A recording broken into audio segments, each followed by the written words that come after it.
Hay túneles que no debieran existir, y sin embargo ahí están, perforando montañas enteras, como si la roca nunca hubiera sido un obstáculo, como si alguien o algo hubiera conocido el interior de esas cumbres mucho antes de que los primeros ingenieros llegaran con sus planos enrollados bajo el brazo y sus linternas de aceite temblando en la oscuridad. Hay algo profundamente perturbador en la precisión con que fueron construidos, en la velocidad con que se terminaron, en la cantidad de cosas que simplemente no cuadran cuando empiezas a mirar de cerca los registros, las fechas, los testimonios y los silencios que los rodean. Y son precisamente esos silencios los que más hablan. Estamos en la segunda mitad del siglo XIX. El mundo, o al menos la parte del mundo que se llama a sí misma civilizada, vive sumergido en una fiebre sin precedentes, una especie de delirio colectivo que los historiadores bautizarán más tarde como la era del vapor, la era del progreso, la era del hierro. Las ciudades huelen a carbón y a sudor. Las calles empedradas de Londres, de París, de Turín, de Viena, de Filadelfia, retumban con el traqueteo de carruajes, con los gritos de los vendedores ambulantes, con el golpeteo incesante de los herreros y los carpinteros que construyen, remiendan, amplían, demuelen y vuelven a construir sin parar.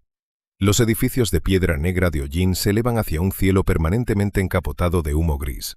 Los niños trabajan en las fábricas desde los 6 años. Las mujeres cargan cubos de agua desde pozos comunales a callejuelas que no conocen el concepto de alcantarillado.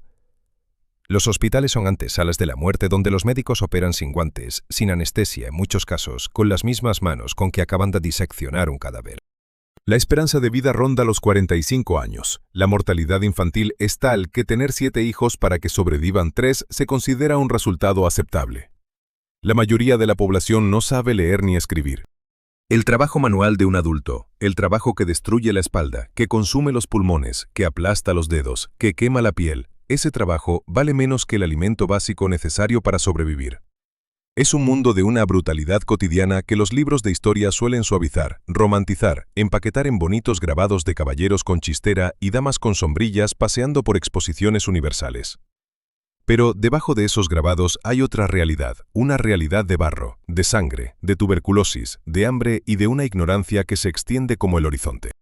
Y en ese mundo, en ese contexto de pobreza técnica y miseria generalizada, de herramientas que apenas han evolucionado desde la Edad Media, de grúas manuales que necesitan docenas de hombres para levantar una viga, de mediciones que se hacen con cuerdas y plomadas, de cálculos que se realizan en papel con plumas de ave y números romanos en muchos casos, en ese preciso mundo, alguien empieza a perforar montañas, no pequeñas colinas, no lomas suaves con estratos de tierra blanda. Montañas, los Alpes, los Apeninos, las Rocosas, los Pirineos, los Cárpatos. Masas de granito y caliza que llevan millones de años en su lugar, que han resistido terremotos, glaciares, diluvios, erosión, el peso incalculable del tiempo mismo. Y esas montañas son perforadas de lado a lado con precisiones geométricas que desafían la lógica de la época, con velocidades de avance que los propios cronistas de la época no logran explicar de manera coherente, dejando atrás túneles que hoy, 150 años después, siguen funcionando, siguen siendo utilizados por trenes modernos de alta velocidad. Siguen manteniendo alineaciones tan perfectas que los ingenieros del siglo XXI que los estudian hacen exactamente lo mismo. Arrugan la frente, miran los planos originales, miran los números, miran las fechas y guardan silencio. Empecemos por el más famoso, el que debería ser imposible, pero existe con toda la insolencia de lo que simplemente está ahí. El túnel de Monte Ceneri, o mejor dicho, el que abrió el camino a toda una generación de imposibilidades, el túnel del Monte Frejus, también conocido como túnel del Mont Cenis, inaugurado en el año 1871. 13,6 kilómetros atravesando los Alpes entre Francia e Italia. 13 kilómetros y 600 metros de roca maciza, de piedra alpine que en algunos puntos alcanzaba temperaturas internas de 50 grados centígrados por la presión geotérmica, de filtraciones de agua subterránea que inundaban los frentes de avance, de gases que se acumulaban en bolsas invisibles dentro de la montaña y que mataban a los trabajadores sin previo aviso, simplemente los apagaban como velas bajo el viento. Y sin embargo, fue construido. 14 años tardaron en terminarlo, oficialmente. 14 años con las herramientas del siglo XIX. Pero hay algo que los libros mencionan de pasada, casi con pudor, como si la magnitud del detalle los incomodara. La máquina de perforación neumática que se utilizó. Desarrollada por los ingenieros Germain Sommeiller, Severino Grattoni y Sebastiano Grandis, era tan avanzada, tan radicalmente diferente de cualquier cosa que existiera antes en el mundo, que todavía hoy los historiadores de la ingeniería no terminan de ponerse de acuerdo sobre cómo fue posible diseñarla en el contexto tecnológico de la época. No se trató de una mejora gradual, incremental, de las herramientas existentes. Se trató de un salto que llevó a la perforación mecánica de roca dura donde antes solo existían el barril de pólvora, el pico y el músculo humano. ¿De dónde salió ese salto? ¿Qué lo provocó? ¿Quién exactamente tuvo esa idea y cómo? Los registros oficiales dicen que Germain Sommeiller, un ingeniero sardo nacido en 1815, fue el gran innovador, el genio que concibió el sistema de taladros neumáticos que transformó para siempre la ingeniería de túneles. Y puede ser verdad. Pero los registros también dicen que Sommeiller realizó varios viajes a Estados Unidos en los años anteriores al inicio de las obras del Frejus. Viajes de los que regresó con conocimientos técnicos que sus colegas europeos describieron como sorprendentemente detallados y avanzados para alguien que simplemente había estado recorriendo un país joven y relativamente primitivo desde el punto de vista técnico. ¿Qué vio Sommeiller en América? ¿A quién habló? ¿Qué planos, qué documentos, qué demostraciones presenció que lo llevaron de vuelta a Europa con un sistema de perforación que no tenía precedentes en ningún manual técnico conocido? Nadie lo sabe con certeza. Los archivos personales de Sommeiller, sus diarios de viaje, su correspondencia privada de ese periodo, desaparecieron. Simplemente desaparecieron. Sus biógrafos lo mencionan brevemente, lo lamentan y pasan a otra cosa. Pero nosotros no vamos a pasar a otra cosa, porque ese tipo de desaparición, en ese tipo de momento, es exactamente la clase de detalle que merece ser mirado fijamente. Avancemos ahora hacia el oeste, cruzando los Pirineos en el papel, porque hay otro túnel que produce exactamente la misma sensación de vértigo cuando uno empieza a calcular.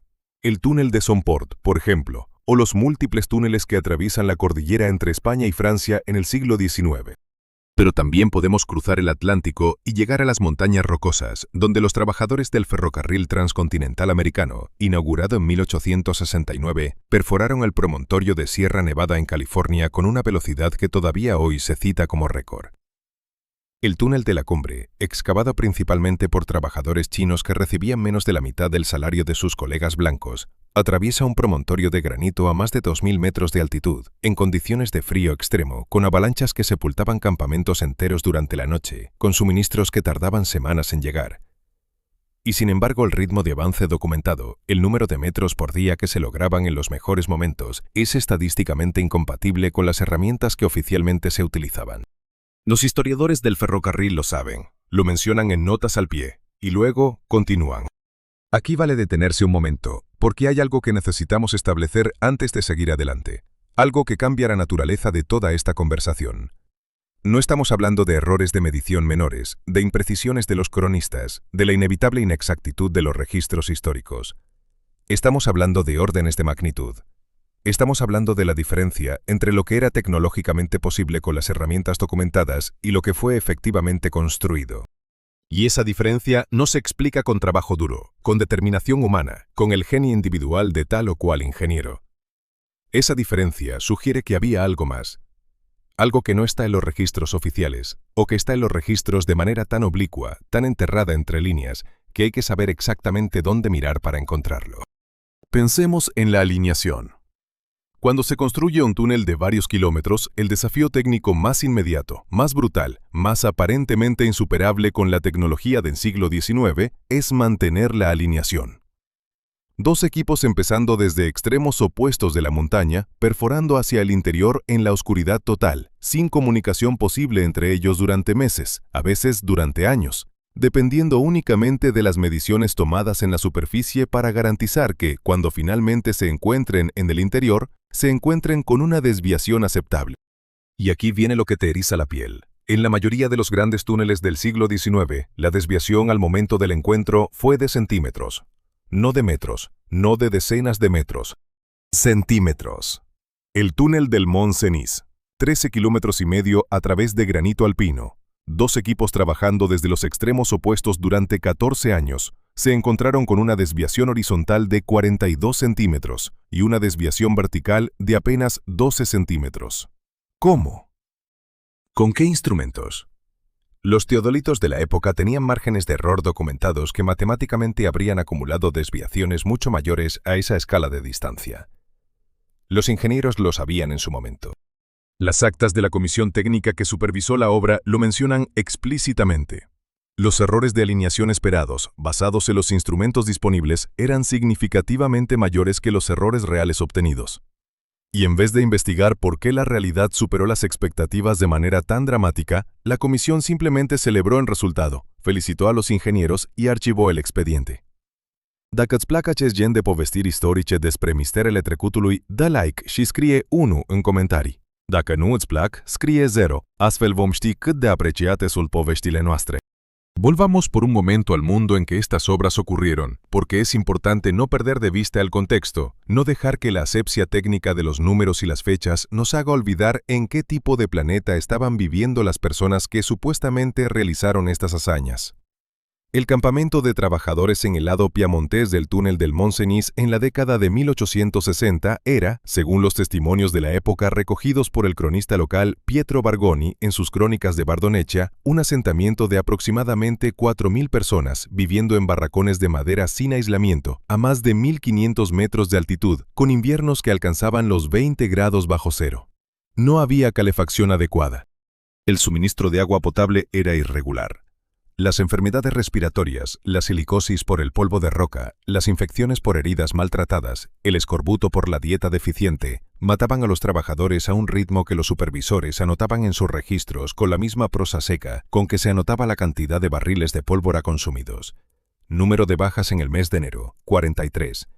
Número de bajas en el mes de febrero, 37. Y así sucesivamente, mes tras mes, año tras año, mientras la montaña se abría centímetro a centímetro con las uñas ensangrentadas de hombres que nadie recuerda. Sus nombres no están en ninguna placa. Sus historias no están en ningún museo. Existen solamente en esos registros de bajas, en esas columnas de números, en esas listas de muertos que los archivistas guardaron con el mismo cuidado con que guardaron los planos de ingeniería, lo que en sí mismo dice mucho sobre los valores de la época. Pero más allá del sufrimiento humano, que es real e incuestionable, lo que nos ocupa aquí es la pregunta técnica, la pregunta que se vuelve más grande cuanto más te acercas a ella. ¿Cómo sabían dónde perforar? No me refiero a la dirección general, norte-sur, este-oeste, eso es obvio. Me refiero al detalle geológico interior, a la capacidad de anticipar bolsas de agua, fallas tectónicas, cambios en la composición de la roca, cavidades naturales que el interior de la montaña guarda celosamente. Los registros de avance del túnel del Mont Cenis muestran algo extraordinario cuando se analizan en detalle.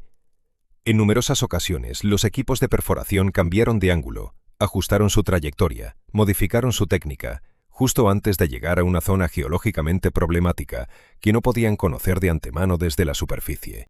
Los cambios de trayectoria están documentados. Las zonas geológicas que evitaron también están documentadas por geólogos que las estudiaron décadas después.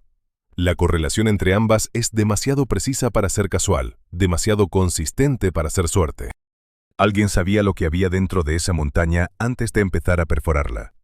Y eso en el siglo XIX, con la geología como ciencia apenas en pañales, con el conocimiento del subsuelo alpino que se limitaba a lo que los mineros locales habían aprendido empíricamente durante generaciones, es sencillamente imposible. O debería serlo. A menos que hubiera mapas.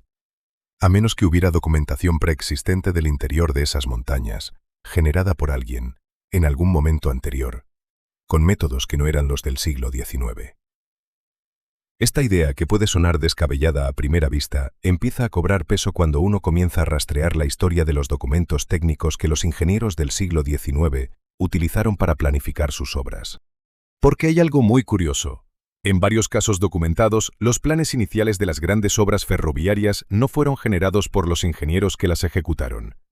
Fueron encontrados, adaptados, tomados de fuentes anteriores que los archivos describen de manera vaga como estudios previos o reconocimientos topográficos anteriores, sin especificar exactamente quién los realizó, cuándo o con qué instrumental.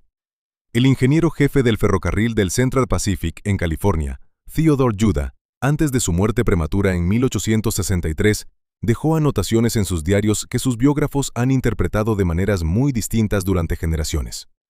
Yuda escribía sobre haber encontrado la ruta a través de Sierra Nevada con una facilidad que él mismo describía como sorprendente, como si la montaña le hubiera mostrado su camino.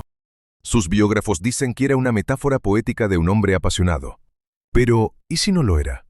Aquí hay que hacer una pausa y mirar al panorama más amplio, porque el fenómeno que estamos describiendo, esta capacidad de los ingenieros del siglo XIX de perforar montañas con una precisión y una velocidad desproporcionadas respecto a sus medios técnicos, no es un fenómeno aislado. Es un patrón. Se repite en los Alpes, en los Apeninos, en los Pirineos, en Sierra Nevada, en las montañas rocosas, en los Urales. Donde quiera que se construyeron túneles ferroviarios en esa época, el mismo patrón aparece. Resultados que superan las capacidades técnicas documentadas, precisiones que no corresponden a los instrumentos utilizados, velocidades de avance que multiplican las proyecciones teóricas, adaptaciones al terreno interior que no podían anticiparse desde la superficie. Y una vez que ves ese patrón, una vez que lo reconoces, no puedes dejar de verlo. Pensemos ahora en la cuestión de los materiales. El revestimiento interior de los grandes túneles ferroviarios del siglo XIX es mayoritariamente de ladrillo. Millones de ladrillos cocidos en hornos instalados en las cercanías de las obras, transportados a mano o en pequeños carros por los túneles en construcción, colocados por albañiles que trabajaban en condiciones de oscuridad, humedad y calor agotadoras. Esta es la versión oficial. Y es parcialmente verdad, porque efectivamente hay ladrillos, y los hornos existieron, y los albañiles existieron. Pero hay algo que la versión oficial no explica satisfactoriamente: la uniformidad. La uniformidad absoluta, casi industrial, de los ladrillos en túneles que fueron construidos en diferentes países, por diferentes compañías, con diferentes trabajadores, en diferentes décadas.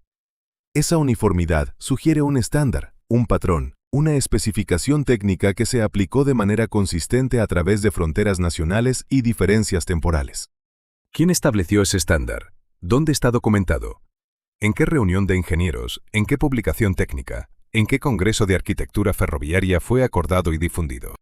La respuesta cuando la buscas es sorprendentemente elusiva. El estándar existe en la práctica, no existe en los documentos. Y luego está la cuestión de las filtraciones de agua, que es quizás el aspecto más inquietante de todo el asunto desde el punto de vista técnico. Cuando perforas una montaña, el agua subterránea es tu peor enemigo. Las filtraciones pueden inundar un frente de avance en cuestión de horas, pueden hacer inestable la roca circundante, pueden crear presiones hidrostáticas que colapsen las estructuras de soporte. En los grandes túneles del siglo XIX, las filtraciones existieron, son documentadas en los registros de obra, son recordadas en los testimonios de los supervivientes, pero fueron manejadas con una eficacia que los especialistas modernos en hidrogeología de montaña encuentran difícil de replicar incluso con las técnicas del siglo XXI. Los sistemas de drenaje instalados en esos túneles, canales tallados en la base de los muros de ladrillo, pozos de sedimentación colocados en puntos estratégicos, galerías de desvío perforadas en ángulos calculados, son en muchos casos más eficientes que los sistemas diseñados con software moderno de modelado hidráulico. ¿Cómo calcularon dónde colocar cada elemento? ¿Con qué modelos matemáticos?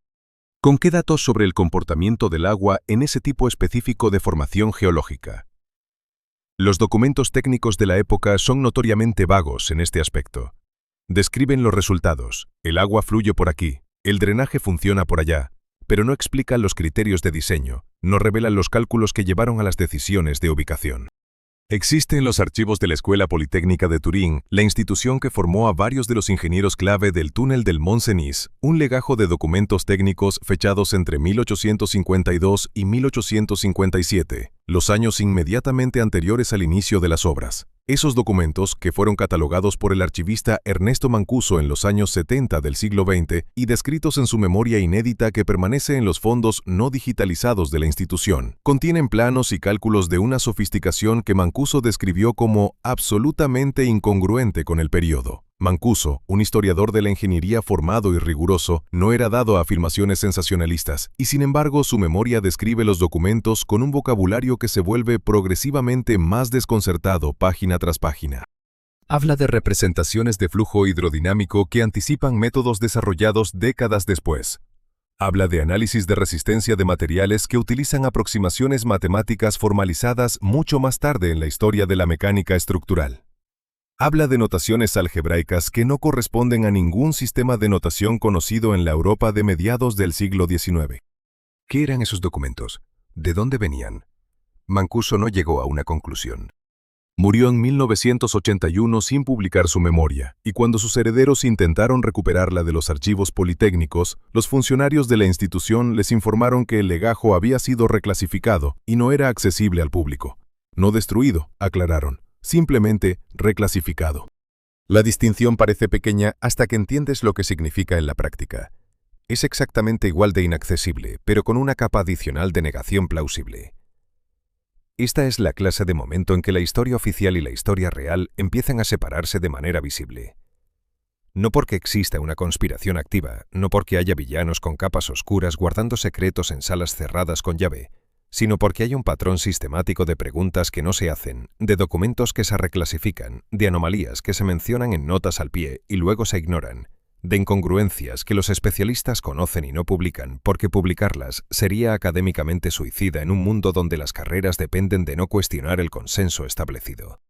Y ese patrón, esa sistemática no investigación de lo que no encaja, es en sí mismo una forma de ocultamiento, quizás la más efectiva de todas porque no requiere que nadie mienta activamente. Solo requiere que nadie pregunte demasiado. Volvamos a los túneles. Porque hay otro aspecto que merece atención. Uno que en general queda completamente fuera de las narrativas convencionales sobre la historia ferroviaria del siglo XIX. La cuestión de la mano de obra desaparecida. Los grandes túneles ferroviarios requirieron miles, en algunos casos decenas de miles, de trabajadores durante periodos de varios años. Esos trabajadores llegaron de algún lugar, vivieron en campamentos, dejaron huella en los registros, en los censos, en los documentos de las empresas contratistas. Y cuando las obras terminaron, esos trabajadores, o al menos la mayoría de ellos, se fueron. Volvieron a sus ciudades de origen, se dispersaron hacia otras obras, desaparecieron en la masa anónima de la población migrante del siglo XIX. Esto es normal. Es lo que debería ocurrir. Pero hay algo inquietante en los registros de varios grandes proyectos ferroviarios. La discrepancia entre el número de trabajadores que entraron a los campamentos y el número que salió al final de las obras. Las cifras no coinciden, y la diferencia no se explica completamente por las muertes documentadas, por los despidos, por las deserciones. En el caso del ferrocarril transcontinental americano, varios historiadores que han intentado reconciliar los números de nómina con los registros de los campamentos chinos han encontrado discrepancias que oscilan entre el 5 y el 12% de la fuerza laboral total, miles de personas que simplemente no aparecen en ningún registro posterior a la terminación de las obras. ¿Dónde fueron? ¿Murieron en las montañas y sus muertes no fueron anotadas? ¿Regresaron a China silenciosamente? ¿O hay otra explicación más perturbadora que nadie ha querido articular claramente? No pretendo tener respuestas definitivas a esas preguntas. Lo que sí puedo decir es que el patrón de desaparición de personas alrededor de las grandes obras de túneles del siglo XIX es lo suficientemente consistente como para merecer una investigación sistemática que hasta ahora nadie ha realizado. Y la ausencia de esa investigación es en sí misma un dato. Ahora quiero llevarte a un lugar diferente, a una escala diferente, porque hemos estado hablando de túneles individuales y es momento de ampliar el campo de visión y preguntar algo más fundamental. ¿Qué clase de civilización construye este tipo de infraestructura?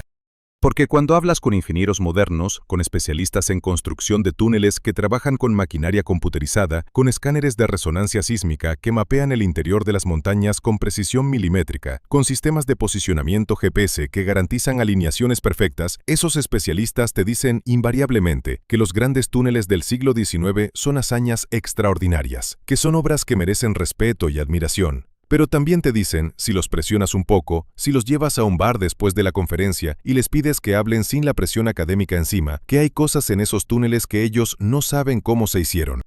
Que hay decisiones de ingeniería cuya lógica no pueden reconstruir completamente porque los documentos no están, o porque los documentos que están no son suficientes, o porque la tecnología que se supone que se utilizó no podría haber producido esos resultados. Y que eso los mantiene despiertos por las noches, aunque nunca lo escriban en ningún artículo publicado. Esta es la grieta. Esta es la fisura en el edificio de la historia oficial, la grieta por la que se cuela algo que no debería estar ahí, algo que cambia la manera en que necesitamos entender el siglo XIX y lo que lo precedió. Porque si aceptamos que los grandes túneles ferroviarios de esa época fueron construidos de la manera en que los libros dicen que fueron construidos, con las herramientas que los libros dicen que se utilizaron, por los trabajadores que los libros dicen que los construyeron, Entonces tenemos que aceptar una serie de paradojas técnicas que la física y la matemática simplemente no permiten. Y si no aceptamos eso, si empezamos a considerar la posibilidad de que algo más estaba ocurriendo, que había conocimientos, herramientas, métodos que no están en los libros, entonces se abre ante nosotros una pregunta mucho más grande. ¿De dónde venían esos conocimientos? Aquí es donde la narrativa del siglo XIX como era del progreso, como punto de partida de la modernidad técnica, como el momento en que la humanidad por fin empezó a dominar la naturaleza, aquí es donde esa narrativa empieza a chirriar de una manera muy particular. Porque si hubiera conocimientos previos, si hubiera documentación técnica de origen desconocido que los ingenieros del siglo XIX accedieron y utilizaron, si hubiera mapas del interior de montañas que nadie había explorado con los métodos de la época, entonces la pregunta inevitable es, ¿de qué civilización anterior provenían esos conocimientos? ¿Quién perforó las montañas primero? ¿Quién estudió el subsuelo, el comportamiento del agua, la composición de la roca antes de que existieran los ferrocarriles, antes de que existiera la geología moderna, antes de que existiera el cálculo diferencial en la forma en que lo usamos hoy? Los archivos de varios países, cuando se los investiga con la suficiente paciencia y la suficiente disposición a mirar lo que normalmente se ignora, contienen referencias a estructuras subterráneas preexistentes. No en términos explícitos, no en declaraciones directas, sino en los márgenes, en las notas, en los términos que se usaban para describir lo que los equipos de perforación encontraban dentro de las montañas. El término galerías naturales aparece con desconcertante frecuencia en los registros de avance de varios grandes túneles. Galerías naturales que resultaban utilizables, que coincidían con la dirección de avance prevista, que ahorraban trabajo. ¿Cuántas montañas tienen galerías naturales exactamente alineadas con el trazado ferroviario óptimo entre dos puntos? ¿Cuántas veces puede ocurrir eso de manera puramente accidental antes de que la estadística deje de ser una explicación satisfactoria? Hay un pasaje en los diarios de campo del ingeniero británico Thomas Brassey, uno de los contratistas de obras civiles más activos del siglo XIX, que sus biógrafos han citado parcialmente durante décadas, pero que en su totalidad dice algo que nadie ha querido analizar abiertamente. En ese pasaje, Brassey describe una visita a las obras de un túnel en los Apeninos italianos en la década de 1850 y escribe: «Los hombres han encontrado algo que no está en ningún plano, algo que los locales conocen pero de lo que no hablan, galerías que ya estaban ahí cuando llegamos, más antiguas que cualquier cosa que podamos fechar, más anchas y más altas de lo que el agua o el tiempo natural habrían producido. No sabemos si seguirlas o ignorarlas. El ingeniero responsable dice que la seguiremos porque la dirección es correcta y la roca es buena, y así lo haremos. Pero yo me pregunto quién estuvo aquí antes, porque alguien estuvo aquí antes, eso es evidente. Ese fragmento de los diarios de Brassey fue publicado en una edición académica de sus escritos en 1932. La edición popular de sus memorias, la que circuló ampliamente, no lo incluía. Había sido editado. La edición de la historia. El recorte sistemático de lo que no encaja. Esto no es una invención de teorías conspirativas. Es un proceso documentado, académicamente reconocido, que tiene un nombre técnico en los estudios historiográficos: la construcción del canon narrativo. Cada generación de historiadores hereda un canon, un conjunto de verdades aceptadas, y trabaja dentro de él, y cuando encuentra algo que no encaja, tiene tres opciones: ignorarlo, reinterpretarlo de manera que encaje, o desafiarlo públicamente y arriesgarse a la marginalización profesional. La inmensa mayoría elige las dos primeras opciones. Y así, generación tras generación, el canon se solidifica, los documentos incómodos se archivan en fondos inaccesibles, las preguntas incómodas se convierten en no preguntas, y la historia que nos cuentan se vuelve cada vez más limpia, más lineal, más coherente, y cada vez menos parecida a lo que realmente ocurrió. Pensemos en otro aspecto que habitualmente no se menciona en relación con los túneles ferroviarios del siglo XIX, la cuestión de las herramientas encontradas en el interior.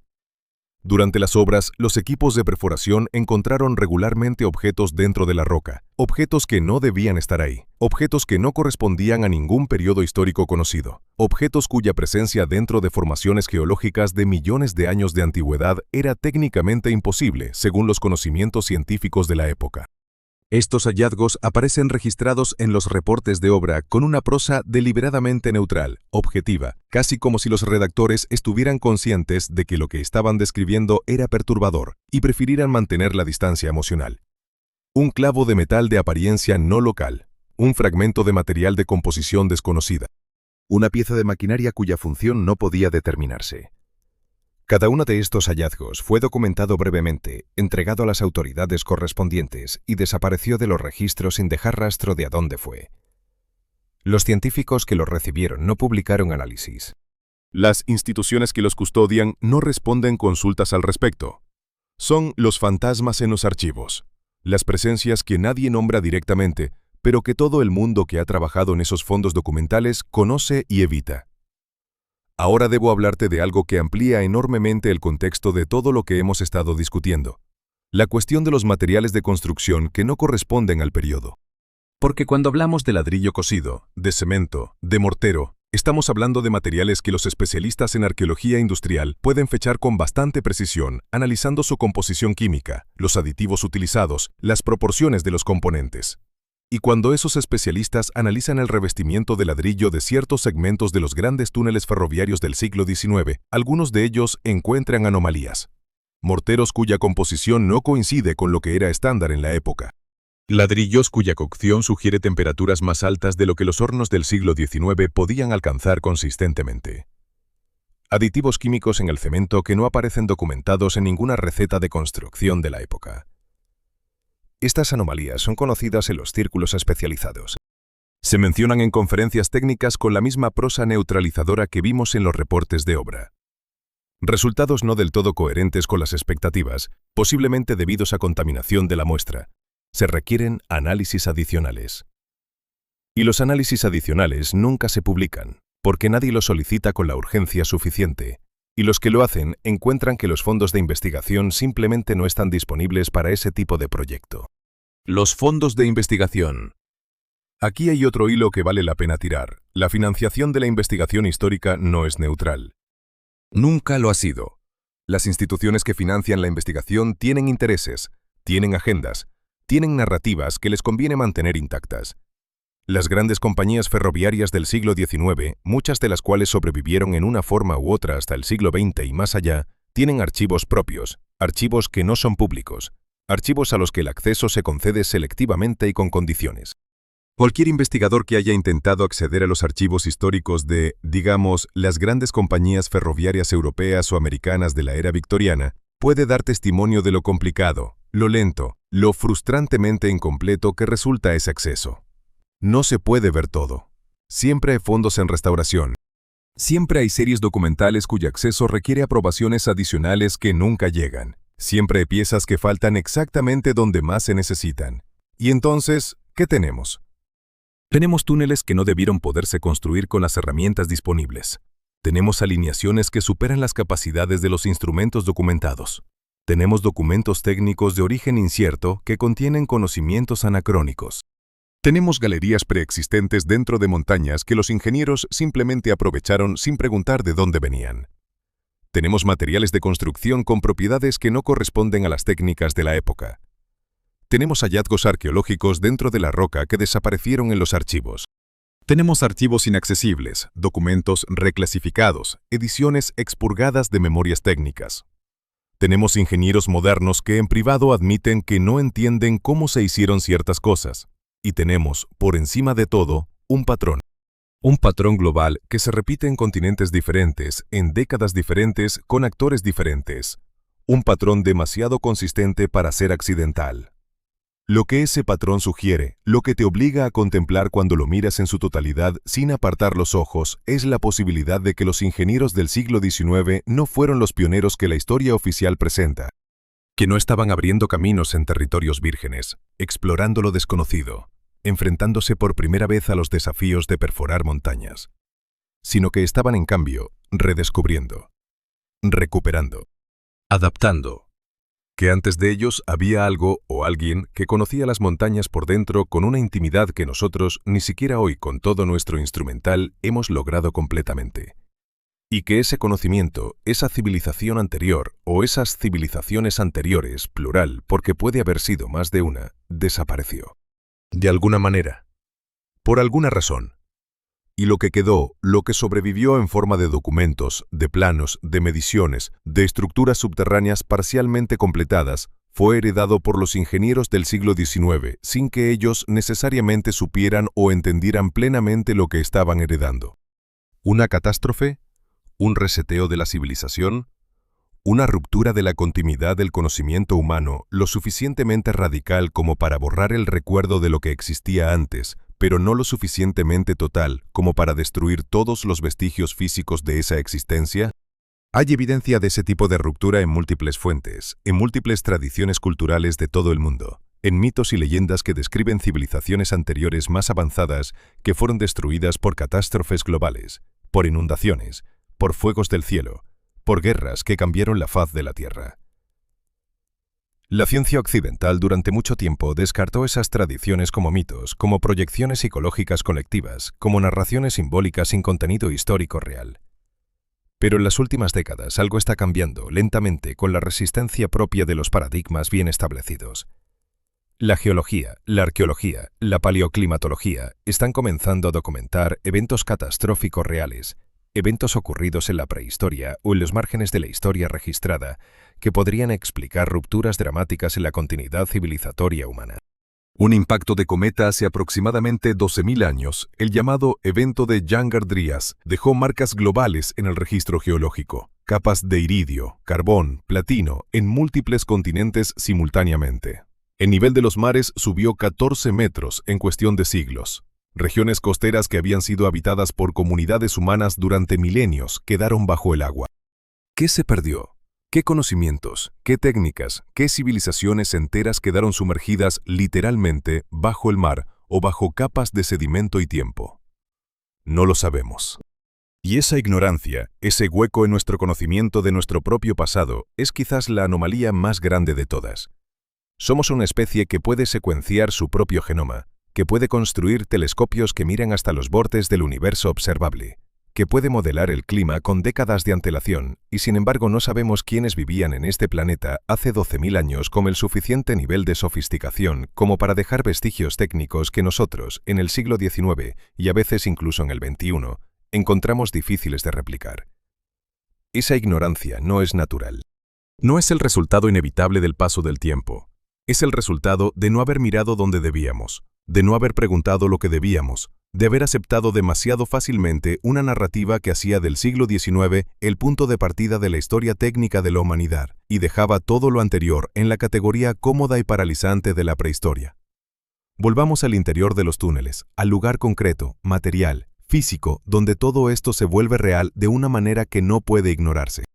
Y en el año 2017, un equipo de ingenieros suizos realizando inspecciones de mantenimiento en un segmento del túnel de San Gotardo, el viejo túnel de 15 kilómetros que fue inaugurado en 1882, encontraron algo en la pared de ladrillo cerca del punto kilométrico 7,4 que no estaba en ningún plano ni en ningún registro de construcción. Una sección de aproximadamente 4 metros cuadrados, donde el ladrillo de revestimiento del siglo XIX había sido colocado sobre una superficie que no era roca natural, sino otra estructura, más antigua, cuya composición el análisis posterior reveló como una mezcla de materiales que incluía componentes no identificados de manera concluyente. El informe del equipo de inspección fue presentado a la empresa gestora del túnel, que lo clasificó como hallazgo de interés histórico secundario y lo remitió a los archivos técnicos sin publicarlo ni comunicarlo a ninguna institución académica o de investigación. El ingeniero jefe del equipo, un hombre llamado Andreas Krahenbuhl, habló del hallazgo en una entrevista para una publicación técnica especializada de circulación limitada en el año 2019, describiendo la sección como desconcertante y pidiendo que se realizaran análisis más detallados. Esos análisis más detallados no han sido publicados. Cuando se contactó a la empresa gestora en el año 2023 para preguntar sobre el estado de los análisis, la respuesta fue que el hallazgo había sido reconocido como una variación en los materiales de construcción original, posiblemente debida a la disponibilidad de recursos locales en ese punto específico de la obra y que no había hallazgos adicionales de interés. Una respuesta perfectamente formulada. Una respuesta que cierra la conversación sin decir nada. Hay algo que los especialistas en retórica del silencio institucional, un campo académico pequeño pero extraordinariamente perspicaz, llaman la respuesta de vaciamiento. Una respuesta que tiene la forma de una explicación, pero que en realidad no explica nada, que ocupa el espacio donde debería estar la información sin proporcionar ninguna información real. La respuesta de la empresa gestora del túnel de San Gotardo es un ejemplo de manual de ese tipo de comunicación. La variación de materiales debida a disponibilidad de recursos locales no explica por qué esa variación consiste en una estructura construida con una mezcla de materiales que incluye componentes no identificados. No explica por qué esa estructura estaba oculta bajo el revestimiento de ladrillo en vez de constituir parte visible de la obra.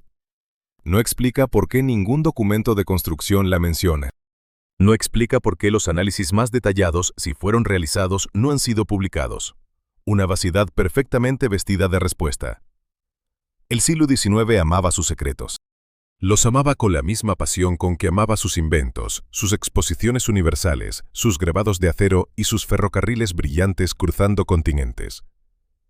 Era una época de sociedades secretas, de logias masónicas, de hermandades de ingenieros y arquitectos que compartían conocimientos técnicos en círculos cerrados, que transmitían métodos y saberes de maestro a aprendiz con un sistema de iniciaciones que los historiadores de las profesiones técnicas conocen bien pero rara vez estudian en su dimensión esotérica.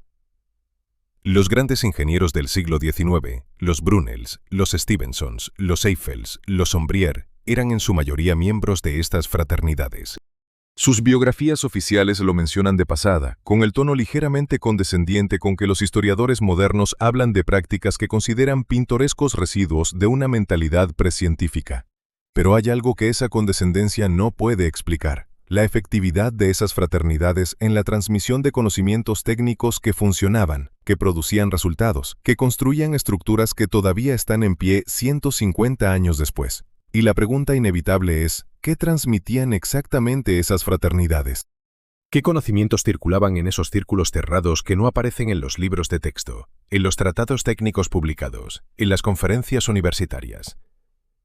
Los rituales de iniciación masónica, en sus grados superiores, hacen referencia repetida a conocimientos técnicos perdidos, a los secretos del arte de la construcción que deben ser recuperados y preservados. Esta es una información que cualquier persona puede encontrar en la vasta literatura masónica que existe.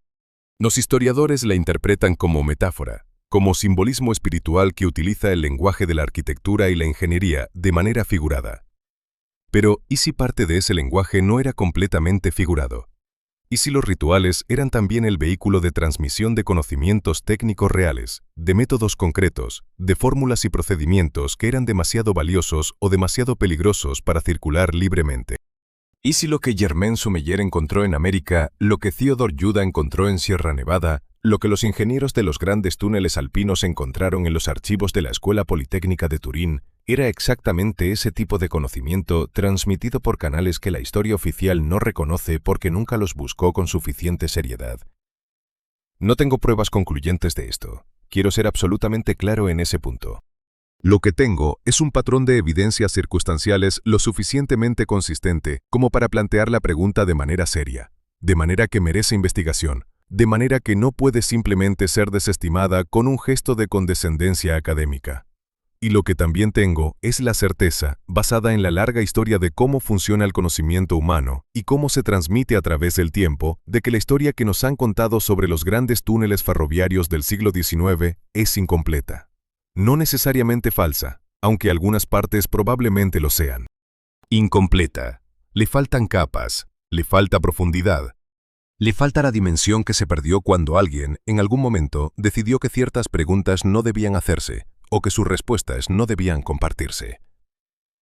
Mientras escribo esto, o más bien mientras te hablo de esto, porque esta conversación siempre ha sido oral, aunque uses ojos para leerla, pienso en los cientos de miles de personas que cruzaron en trenes los grandes túneles de los Alpes, de los Pirineos, de las Rocosas, durante los últimos 150 años, que miraron brevemente la oscuridad a través de las ventanas y pensaron, si es que pensaron algo, en el trabajo que había costado abrir ese agujero en la montaña, y luego volvieron a su periódico, a su cigarrillo, a su conversación, sin saber que estaban pasando a través de algo que todavía no entendemos completamente. Sin saber que los muros de ladrillo a su alrededor podían estar ocultando estructuras más antiguas de cuyo origen nadie tiene una explicación satisfactoria. Sin saber que los cálculos que garantizaban su seguridad dependían de conocimientos cuya fuente es, en el mejor de los casos, incierta. Sin saber que debajo de las montañas, en la roca que sus trenes atraviesan a 120 km por hora, hay preguntas abiertas que nadie ha intentado seriamente cerrar. Y ese desconocimiento, esa brecha entre lo que ocurrió y lo que creemos que ocurrió, Esa distancia entre la historia real y la historia que nos contamos es el verdadero misterio. No es el ladrillo extraño en el kilómetro 7 del Gotardo, no son los planos de origen incierto en los archivos de Turín. No son las galerías preexistentes que los ingenieros del Mont Cenis aprovecharon sin preguntar. Es el hecho de que todo eso esté ahí, visible para quien quiera mirar, y que la respuesta de las instituciones que custodian nuestra memoria colectiva sea el silencio, la reclasificación, la vaciedad perfectamente vestida de respuesta. Es el hecho de que vivamos sobre las ruinas de algo que no entendemos, que usemos estructuras que no podemos replicar completamente, que circulemos dentro de montañas que alguien abrió antes de que nosotros llegáramos y cuya historia no conocemos. El tren sale de la estación, entra en el túnel. Las luces del interior pasan a su lado como destellos regulares, como el latido de algo que lleva más tiempo vivo de lo que nos han dicho. El pasajero mira por la ventana y ve oscuridad. Lo que no ve es todo lo demás, los estratos de tiempo en la roca. Las marcas de herramientas que no coinciden con las que deberían haber estado allí. Los fragmentos de estructura bajo el revestimiento de ladrillo. Las preguntas que nadie ha contestado. El conocimiento que se perdió, o que fue guardado, o que fue borrado, o que simplemente esperaba en algún lugar que todavía no encontramos, en algún archivo todavía no abierto, en algún documento todavía no leído, en alguna montaña todavía no perforada donde la respuesta podría estar esperando, con la misma paciencia con que la roca espera todo, con la paciencia que tienen las cosas que llevan mucho más tiempo en este mundo que nosotros y que estarán aquí mucho después de que hayamos terminado de hacernos preguntas. Hay túneles que no debieron existir, y sin embargo ahí están. Y quizás eso sea lo único que necesitamos saber para empezar a preguntarnos lo que deberíamos haber preguntado hace mucho tiempo. ¿Qué más existe que no debería? ¿Y qué nos dice eso sobre quiénes somos realmente? Y sobre todo, sobre quiénes fuimos antes de olvidar que lo habíamos sido.